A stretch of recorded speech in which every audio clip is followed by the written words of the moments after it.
Things I didn't realize were cultural until I lived in a non-white city. I know I'm late replying to all of this, but I get a lot of messages and I try my best to keep up, but I so appreciate all of y'all's engagement. Okay, so number one, we already talked about is time. I did not realize most of the world runs on polychronic time. My German American monochronic time ass had a hard time adjusting to that. I've made several videos about it. I was 100% this person who showed up on the dot, but I don't think anybody thought it was rude because they just weren't there.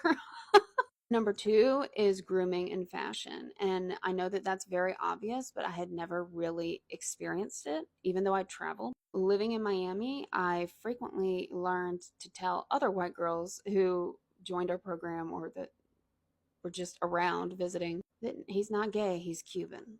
Because the number of white women who would assume that somebody who was very well groomed with gel in their hair and their button down shirt down to their sternum, that's not what I grew up around, where it was like, oh my God, has he washed his hands?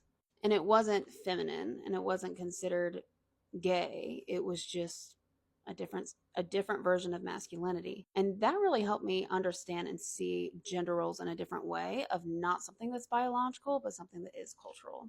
And I've already made another video on this. Something else I noticed was the difference in body image and what is considered attractive. Growing up in a white family in a predominantly white area, it was really focused on being super skinny, especially during the 90s, thousands when I was growing up. And the shift to a more curvy ideal was enlightening. Of that, I was at a point in my life where people had commented that I had gained weight because I wasn't super skinny anymore, even though I was still pretty thin. But in Miami, I was flaquita, and they were always trying to feed me, which I did not have a problem with.